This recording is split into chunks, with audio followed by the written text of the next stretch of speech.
सत्संग में विराजमान श्रद्धालुओं से निवेदन है, आप जा तो रहे हैं पर हमें आशा के साथ कि आप 5 मिनट बाद पुनः पधारेंगे, क्योंकि हमारे आज के सत्संग के अंतिम उद्बोधन करता हमारे बीच विराजमान है।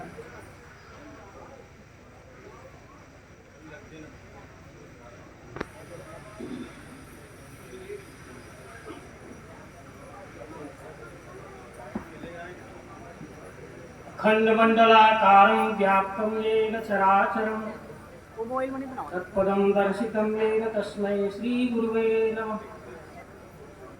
मायानंद नमस्तुभ्यं चैतन्य सद्गुरु स्वयं, नमो नमो अवतार भगवान बुद्ध जी नमः। नारायण परम ब्रह्म विश्वरूप नमो नमो, रूपा सर्व नमोस्ति सच्चिदानंद सोम, खंडानंद बोधाय शिष्य संतापहारिणे, सच्चिदानंद रूपाय रामाय कृष्णे नमः। तत्वदर्शी सद्गुरु भगवान को सादर नमन करते हुए, प्रणाम करते हुए सभी सज्जनों से निवेदन है, हम जो कथा सुनते हैं उसके बाद प्रसाद वितरण होता है, प्रसाद लेकर ही जाते हैं जब कथा का कोई महत्व होता है, इसलिए निवेदन है प्रसाद लेके अवश्य जाएं। बोलो सद्गुरु भगवान की जय। तत्वदर्शी सद्गुरु भगवान को सादर नमन करते हुए, प्रणाम करते हुए, साथ ही साथ इस क्षेत्र को अध्यात्म संपन्न करने वाले पंचम संचालक परम पूज्य स्वामी श्री जीवनानंद चैतन्य जी को भी सादर स्मरण करते हैं। साथ ही साथ केंद्रीय अध्यात्म विज्ञानशाला विद्यापीठ आश्रम ओंकारेश्वर के वर्तमान संचालक परम पूज्य स्वामी जी, यहाँ उपस्थित हमारे ज्येष्ठ श्रेष्ठ जैसे सम्माननीय श्री स्नेहानंद जी, जिनके सानिध्य में यह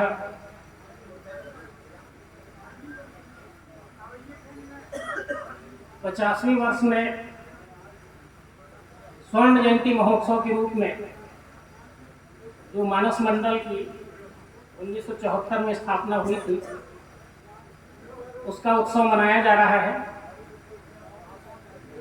सभी आयोजक आदरणीय जनों को, साथ ही साथ सभी सुनने समझने आए भक्तवृंदों को, आचार्यों को सादर नमन प्रणाम करते हुए दिए गए समय के अनुसार आप सबके बीच मैं भी अपना स्वानुभव प्रकट करने जा रहा हूँ। सज्जनों, श्री रामचरितमानस भगवान श्री रामचंद्र जी के ज्ञान गुण कर्म पर आधारित है। भगवान श्री रामचंद्र जी अवतार थे। अवतार के ज्ञान गुण कर्म निश्चित रूप से मानव मात्र के लिए प्रेरणादायी होती है, इसीलिए तो अवतार को धर्म संस्थापक कहते हैं। 6 भाग उनके पास होते हैं, उन्हीं को प्रदान करने के लिए उनका आगमन होता है। ज्ञान, विज्ञान, वैराग्य, धर्म, श्री और विजय, ये 6 भाग उनके पास होते हैं। इसमें ज्ञान विज्ञान सबसे महत्वपूर्ण है। सारे संसार के जो भी धर्म ग्रंथ लिखे गए हैं, ये धर्म ग्रंथ ज्ञान विज्ञान पूर्ण है। वास्तव में सब धर्म ग्रंथ ज्ञान विज्ञान पूर्ण तो है, लेकिन जब तक तत्वदर्शी सद्गुरु का सानिध्य हमें प्राप्त ना हो, तब तक ये धर्म ग्रंथ समझ में आने वाले नहीं है। विशेषकर रामचरितमानस के संबंध में तो ये कहा गया है कि गावत वेद पुराण अष्टदश, 6 शास्त्र सब ग्रंथन को रस, मुनि जन धन संतन को सर्वसार अंश सम्मत सभी। 4 वेद, 6 शास्त्र, 18 पुराण और जितने भी धर्म ग्रंथ हैं, सबका सारभूत सिद्धांत रामचरितमानस में है। ये जल्दी समझ में नहीं आने का। जैसे अन्य धर्म ग्रंथों के संबंध में कहा गया है, तत्र अपरा ऋग्वेदो सामवेदो यजुर्वेदो अथर्ववेदः शिक्षा कल्पो व्याकरणम निरुक्तम छंद ज्योतिष्मति। अथ पराया तदक्षरम अधिगम्य। दो प्रकार की कथाएं लिखी गई हैं हर धर्म ग्रंथों में। एक है अपरा विद्या और एक है परा विद्या। तो अपरा विद्या को तो हम जल्दी से समझ जाते हैं क्योंकि उसमें गुणानुवाद होता है। लेकिन जो परा विद्या है, खासकर जो परा विद्या है, ब्रह्म दर्शन की विद्या है, अविनाशी परमात्मा को जानने की जो विद्या है, जिसको परा विद्या कहा गया है, वो अस मानस मानस चक्षुचाही भई कई बुद्धि विमल होगा। मानस को समझने के लिए मानस चक्षु की आवश्यकता है। इसीलिए बार बार रामचरितमानस को पढ़ने के पहले रामचरितमानस के निर्देश को पढ़ना बहुत जरूरी है। जो नहाई चह यही सर भाई, सो सतसंग करहु मन लाई। राम कथा के कही अधिकारी, जिनको सत्संगति अति प्यारी। जिनने सत्संग प्राप्त नहीं किया है या जिनको मानस चक्षु नहीं मिला है, वो रामचरितमानस को कैसे समझ सकेंगे। इसीलिए अन्य संतों ने भी कहा, संत कबीरदास जी कहते हैं कि तुम कहते पुस्तक की लेखी, मैं कहता हूं आंखों देखी। तो आंखों देखी बात भी उसमें लिखी गई है। तो आंखों देखी जो बात है, उसको देखने के लिए अभी जो प्रायोगिक प्रत्यक्षीकरण का स्वरूप प्रस्तुत किया गया, वही आंखों देखी बात। ये ज्ञान, ये बोध जब तक हमको प्राप्त नहीं होगा, तब तक कोई भी धर्म ग्रंथ समझ में नहीं आने का। अवतार के आगमन का हेतु ही यही है। सारे संसार में जब शब्द जाल महारण्यम चित्त भ्रमण कारणम अतः प्रयत्नात् ज्ञातव्यम तत्व ज्ञातत्वमात्मा। सारे संसार में शब्द ज्ञान छा जाता है, शब्द ज्ञान में कोई कमी नहीं रहती। आज भी हम देखते हैं सारे संसार में, देखिए कि शब्द ज्ञानियों की कमी नहीं है। ऐसे ऐसे लोग हैं जिनको चारों वेद याद है, 6 शास्त्र याद है, 18 पुराण याद है, कहीं के भी कुछ पूछिए। लेकिन आंखों देखी बात कुछ अलग है और शब्द ज्ञान कुछ अलग है। इसीलिए महापुरुष निर्देश करते हैं कि बने शब्द ज्ञानी भटकते रहोगे, बिना अर्थ जाने लटकते रहोगे। चाहे तू वेद शास्त्र पुराणों का मथन कर, चाहे तू तर्कपूर्ण कथाओं का कथन कर, चाहे तू व्याकरण समास संधि नियम जान, और चाहे प्रयास करके विद्या अनेक छान, मिलेगा न कुछ सिर पटकते रहोगे और बने शब्द ज्ञानी भटकते रहोगे। तो शब्द ज्ञान प्राप्त करना अलग बात है, और यथार्थ में दर्शन रूप ज्ञान जो है, प्रत्यक्ष ज्ञान अलग ज्ञान है।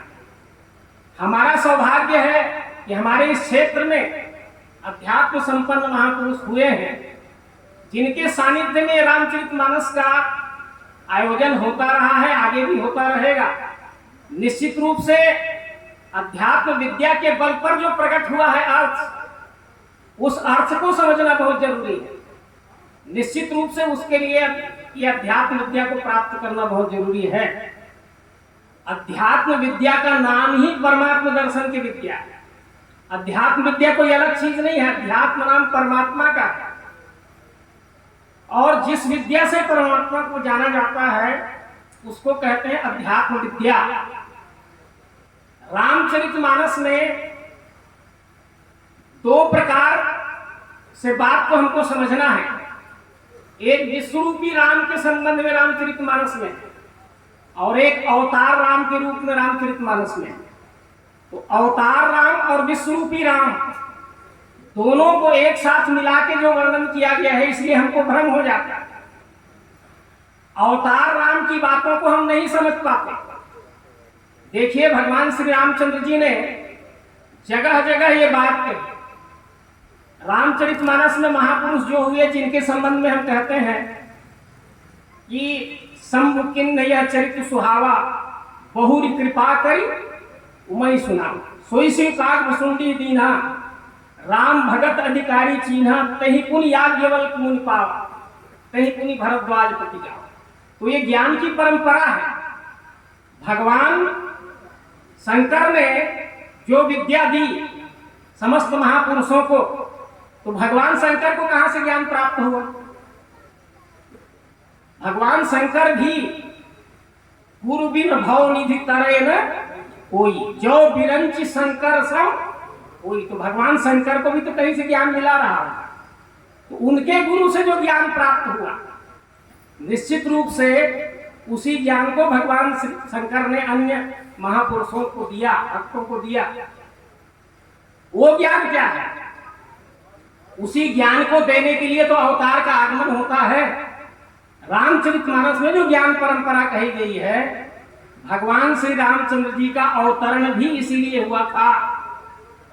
भगवान श्री रामचंद्र जी के संबंध में जो धर्म की स्थापना की बात कही गई है, धर्म स्थापना का अर्थ यह है कि ज्ञान प्रदान करना। भगवान श्री रामचंद्र जी अपने भक्तों को ज्ञान ही प्रदान किए थे। लक्ष्मण जी ने पहला प्रश्न क्या किया था? भगवान श्री रामचंद्र जी से लक्ष्मण जी ने कहा कि कहूं ज्ञान विराग अनुमाया, कहूं भगति करहु जहि दाया, ईश्वर जीव ही भेद प्रभु सकल कहूं समझाए, जासे होई चरण रति शोक मोह भ्रम जाए। तो निश्चित रूप से पहला प्रश्न था लक्ष्मण जी का, ज्ञान किसे कहते हैं? हम सबके लिए भी वही प्रश्न है। गीता में भी भगवान श्री कृष्ण यही कहते हैं कि बहु नाम जन्म नामन्ते ज्ञानवान माम प्रपद्यते, वासुदेव सर्वमिति सा महात्मा सुदुर्लभ। जब ज्ञान में बहुत जन्म ले लेते हैं तब समझ में आता है कि विश्व ही वासुदेव है, विश्व ही परमात्मा है।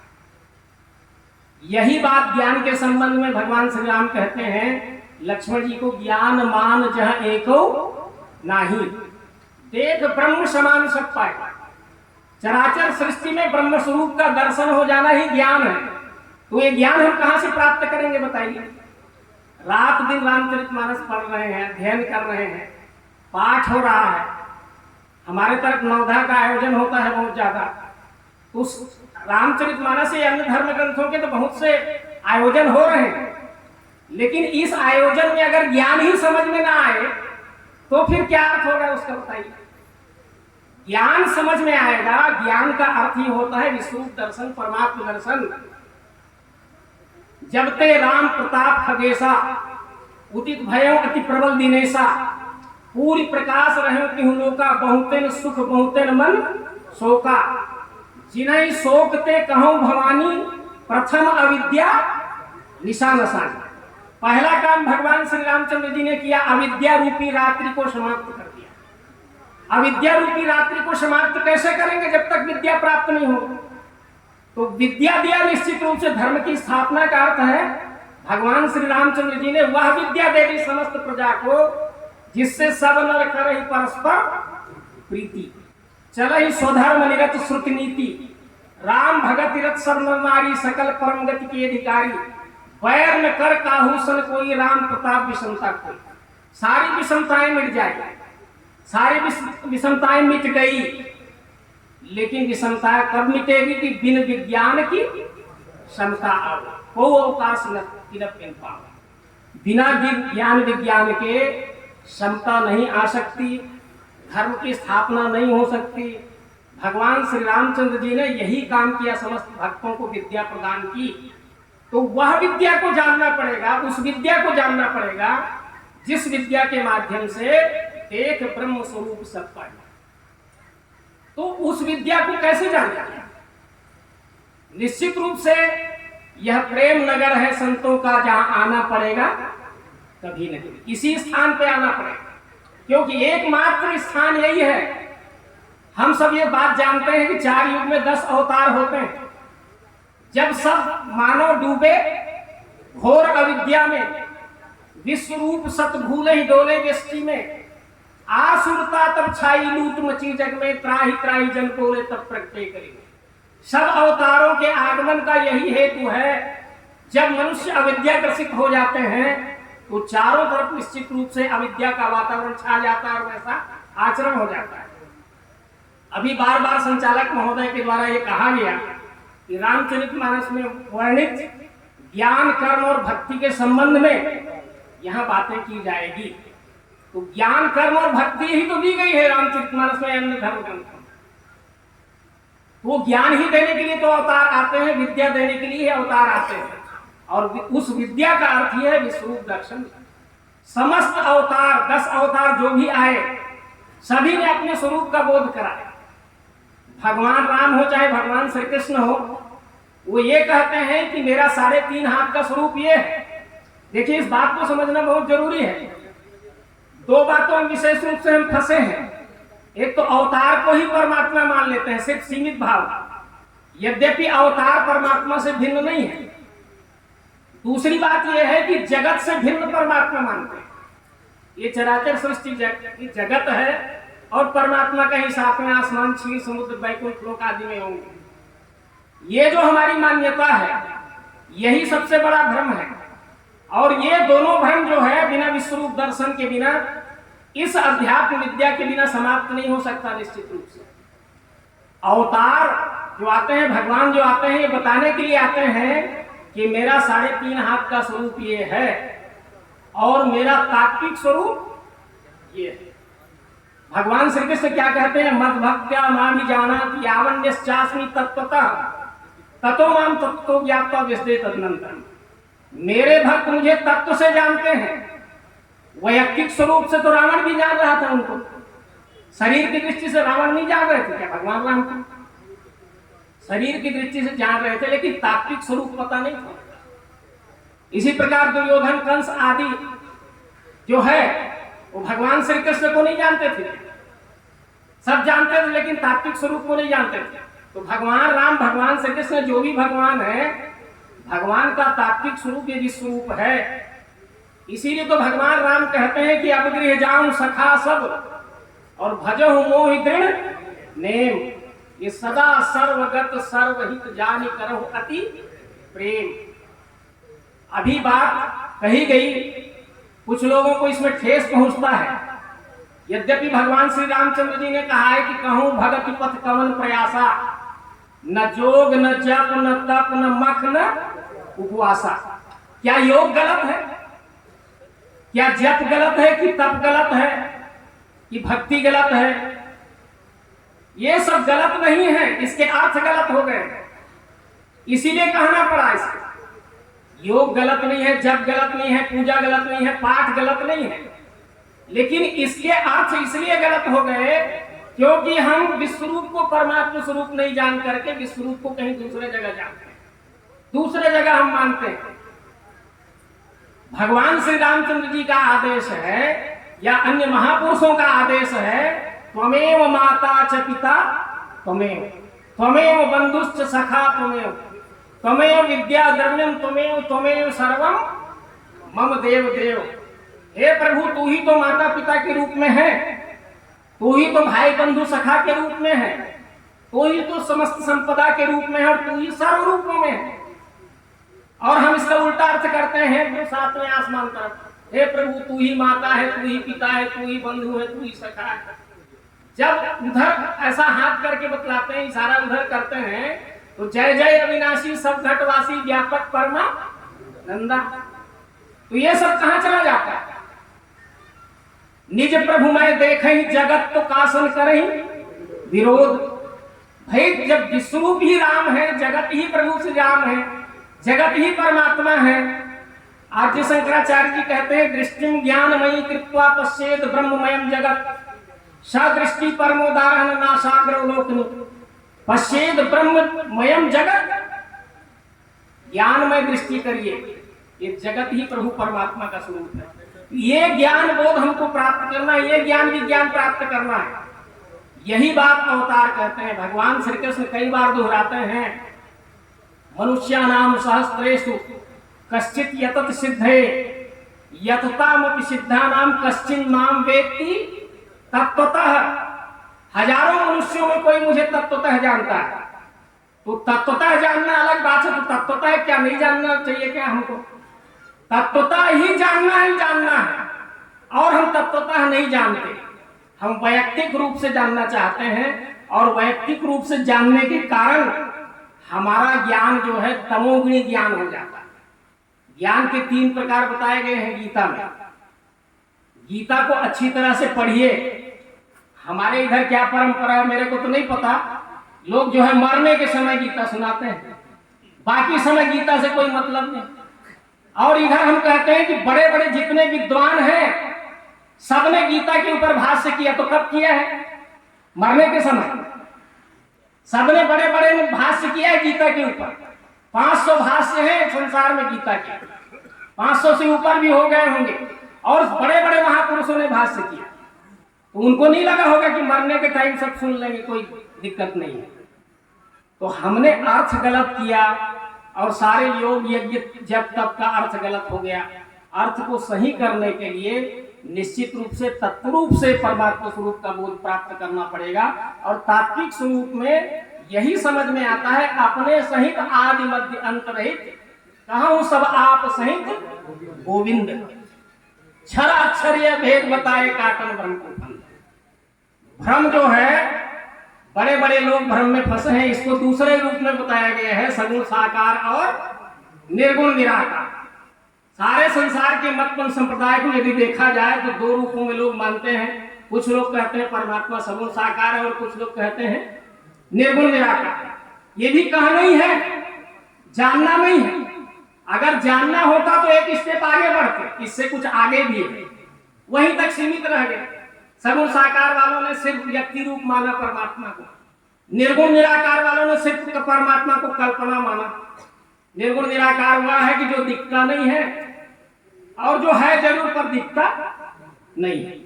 इस प्रकार दो रूपों में परमात्मा को मान करके और एक दूसरे को केवल मारने काटने का काम किए हैं, और कोई दूसरा हाथ उनका नहीं आया। और देखिए एक बहुत बड़ी बात है, स्वर्ग की कामना हम करते हैं, और क्यों ना हम धरती को स्वर्ग बनाएं।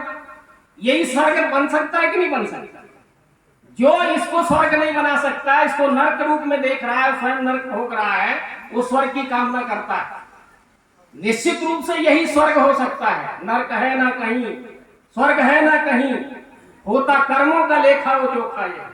आके तैहा मिटाले मन के भरम, मिल के चलना गुरु के कदम पे कदम। यही स्वर्ग है और यही आनंदमय स्वरूप है। आनंद खेलता है, आनंद खिल रहा है, आनंद जग पसारा, आनंद विश्व सारा, आनंद भर रहा है, आनंद खिल रहा है। निश्चित रूप से आनंद स्वरूप है, सच्चिदानंद स्वरूप है। परमात्मा को सच्चिदानंद कहा गया है। परमात्मा सत है। सत की परिभाषा क्या है? सब कहते हैं परमात्मा सत्य है, गॉड इज ट्रूथ, सत्य ही ईश्वर है। पर उनसे पूछो सत्य है क्या चीज, तो कहेंगे सत्य जो है, अब वो सत्य को भी जानने के लिए लोग तैयार नहीं है। सत्य किसको कहते हैं? सत्य की परिभाषा गीता में बताया गया है, ना शतो विद्यते भाव, ना भाव विद्यते सतः, उभयोर प्रतिष्ठों तस्योन तत्वदर्शी भी। यहां भी बताया गया कि तत्वदर्शी इस बात को जानते हैं कि सत्य का अभाव नहीं है और असत का अस्तित्व नहीं है। जो कुछ भी है सब सत्य है, लेकिन हम क्या कहते हैं? जो कुछ भी है सब असत्य है, ये सब असत्य है। सत्य तो कहीं दूर है हमारे से। हमारी परिभाषा ही गलत हो गई है। समझ ही जब गलत हो गई है तो योग का गलत अर्थ करेंगे कि नहीं करेंगे? तप का अर्थ गलत करेंगे, पूजा का अर्थ गलत करेंगे, पाठ का अर्थ गलत करेंगे। योग का अर्थ परमात्मा से जुड़ना होता है, गलत कैसे हो जाएगा? पूजा का अर्थ होता है पूर्ण जानकर कर्म करना, तप का अर्थ होता है तत्व पहचान के कर्म करना। तो ये सब उसके यथार्थ है। यथार्थ को नहीं समझने से सारा चीज उल्टा पुल्टा हो गया। इसीलिए भगवान श्री कृष्ण कहते हैं सर्वार्थांश विपरीतांश बुद्धि सा पार्थ तामसी। तामसी बुद्धि हर एक चीजों का उल्टा अर्थ करती है, और जिस चीज का उल्टा अर्थ समझती है करती है तो ऐसा कर्म करते हैं। इसके साथ हमारा ठीक कर्म नहीं हो सकता। एक बात मैं पूछना चाहता हूं कि यहां बैठे हुए हमारे खापा ग्राम के समस्त आदरणीय सज्जनों से मैं पूछता हूं कि गांव से किन किन लोगों को प्रेम है? हमारे इस खापा गांव से हाथ ऊपर करके बताइए, गांव से प्रेम है कि नहीं? आप सबको, सबको गांव से प्रेम है कि नहीं है? और सबको गांव से प्रेम है तो इसका अर्थ यह हो गया कि पटवारी के पास जाइए, एक नक्शा बनवा के ले आइए और घर में टांग लीजिए और नक्शा का खूब पूजा करिए। और गांव के व्यक्ति से सबसे लगिए झगड़े, सबके साथ दुश्मनी रहे, सबके साथ छल कपट पाखंड करते रहे, और गांव का नक्शा बनवा के खूब पूजा करें। यही तो हो रहा है। परमात्मा की पूजा हो रहा है कि परमात्मा के साथ छल कपट पाखंड हो रहा है? भगवान श्री राम, भगवान श्री कृष्ण कहते हैं यही सब परमात्मा है। तो कब इसके साथ हमारा प्रेम हुआ है? भारत माता के साथ किसको प्रेम नहीं है? सबको प्रेम है भारत माता के साथ। पर भारत माता का चित्र बना के दे जाए, भारत भूमि हमारी, हम सब हैं संतान तुम्हारी, वरदेव वरदेव ऐसा वरदेव, देश भाव भक्ति का भरदेव, भारत माता की जय। तो भारत माता से प्रेम कर रहे हैं कि भारत माता के चित्र से प्रेम कर रहे हैं? चित्र से हमारा खूब प्रेम है, भारत माता से कोई प्रेम नहीं है। गांव से हमारा प्रेम नहीं है, केवल नाम है गांव से हमारा प्रेम। गांव से प्रेम का अर्थ है सब नर कर ही परस्पर प्रीति, चल ही स्वधर्म नीति, बैर में कर काहू कोई राम प्रताप विषमता कोई। तो सारी विषमताएं तब मिटेगी जब समता का ज्ञान होगा, ज्ञान विज्ञान बोध प्राप्त होगा। वही ज्ञान विज्ञान का बोध देने के लिए अवतार का आगमन होता है, भगवान का आगमन होता है। तो वो भगवान ज्ञान विज्ञान की विद्या देने के लिए आते हैं। जब अत्याचार अनीति बढ़ जाता है, अच्छा धर्मग्लानि जिसको कहते हैं उसका क्या अर्थ होता है? धर्मग्लानि कहीं से और कोई आके करता है कि हम ही धर्मग्लानि करते हैं?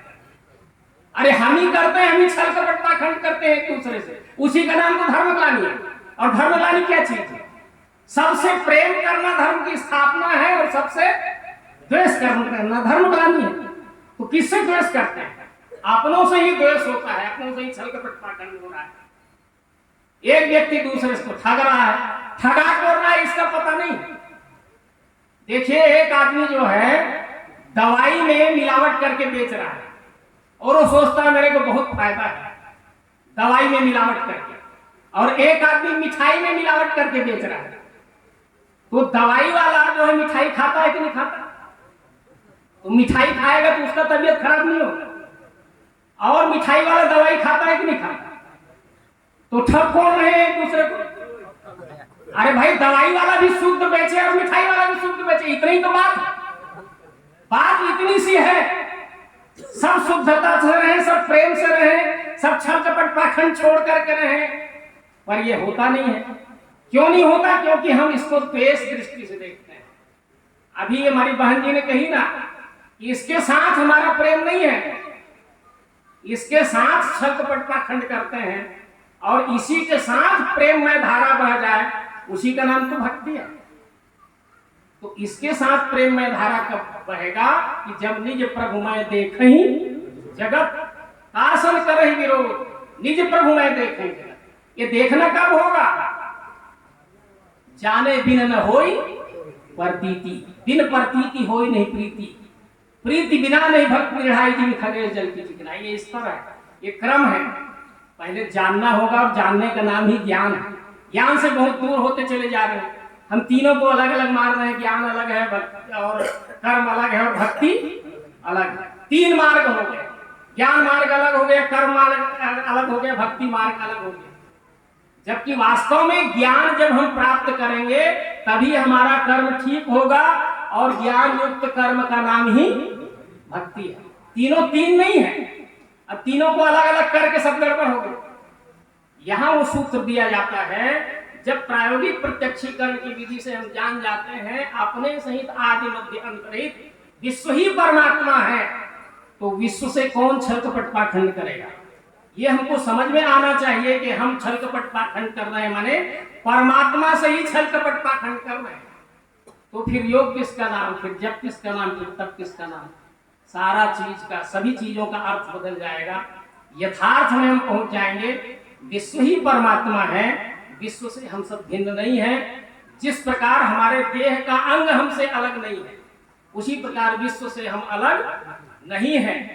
विश्व से अनन्यता की अनुभूति, अनन्यता का बोध होना चाहिए, उसी को अनन्य भक्ति कहते हैं। एक बात कह करके मैं अपनी वाणी को पूर्ण विराम दूंगा।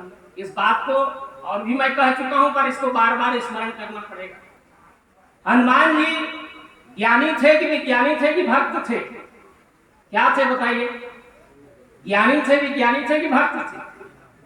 तीनों थे वो। ज्ञानी नाम अग्रगण्यम, और सीता राम गुणग्राम पुण्यारण्य विहारिणो वंदे विशुद्ध विज्ञानो कपीश्वर कपीश्वर, कपीश्वर कपीश्वर। और उसी प्रकार अनन्य भक्त भी थे। जब ज्ञानी विज्ञानी थे तभी भक्त थे। वो ज्ञान विज्ञान प्राप्त नहीं करेगा तो भक्त नहीं बन सकता। जब भगवान श्री रामचंद्र जी ने सो अनन्य जाके असी मति न टरई हनुमंत मैं सेवक सचराचर, कितनी बड़ी बात कही गई है, पर इसको कोई नहीं पढ़ता। हम रामचरितमानस के किस भाग को पढ़ते हैं समझ में नहीं आता। ज्ञान विज्ञान रामचरितमानस भगवान राम के पूर्ण चरित्र का वर्णन है उसमें, लेकिन चरित्र का प्रकाश जो है वो ज्ञान, चरित्र में प्रकाश, चरित्र तब प्रकाशित होता है जब ज्ञान प्राप्त हो। तो भगवान राम ज्ञान देना चाहे मानव समाज को, वही ज्ञान जो है हनुमान जी को प्रदान किया। अध्यात्म रामायण में प्रसंग है, हनुमान जी को जब भगवान श्री रामचंद्र जी ने ज्ञान विज्ञान दे दिया, ज्ञान विज्ञान देने के पश्चात उनसे पूछा कि भाई मैं जो बताया हूं, जो विद्या दिया हूं, उसको तू ठीक से समझ गया है कि नहीं समझा? तो हनुमान जी कहते हैं प्रभु मैं पूरी तरह समझ गया। तो बोले समझ गए, इसका क्या प्रमाण है, बताइए क्या समझे? गीता में भी तो यही बात है, पार्थ तूने सुना है क्या, ज्ञान ये स्थिर चित्त से धनंजय मिटा तेरा मोह अज्ञान वह नहीं। तो अर्जुन क्या कहते हैं, गया मोह मिला धर्म कृपा से आपके मुझे, और भ्रम पूर्ण गया मेरा करूंगा आपका कहा। तो यही हनुमान जी को पूछे कि तुम समझ गए कि नहीं? बोले पूरी तरह समझ गए। क्या समझे बताइए? देह दृष्टवा दासो जीव दृष्टवा अंशता वस्तुतः तद एवं इति में निश्चिता मता। शरीर दृष्टि से पूछते हो तो आपका सेवक हूं, जीव दृष्टि से पूछते हो तो आपका अंश हूं, और सचमुच पूछते हो तो जो आप हो वही मैं हूं। जानत तुम ही हो जाए, ये बोध होना जरूरी है। जानत तुम ही हो जाए, हम उसी के अंश हैं, उसी के स्वरूप हैं, वही हैं। यह बोध जब तक नहीं होगा तब तक ज्ञान हमने प्राप्त नहीं किया, तब तक कर्म ठीक नहीं होगा, और तब तक भक्ति भी नहीं हो सकती। इस बात को समझना बहुत आवश्यक है। इसीलिए ये महत्वपूर्ण आयोजन है। ये आयोजन अन्य स्थान की भांति नहीं है। यहाँ तत्व ज्ञान दिया जाता है जिसमें हमको बोध प्राप्त होता है, और उसके अनुसार हमको कर्म करना है। आप सबने शांत चित्त से सुना, इसके लिए मैं सबको हार्दिक आभार व्यक्त करते हुए अपनी वाणी को यहीं पूर्ण विराम देता हूं। बोलिए सद्गुरु भगवान।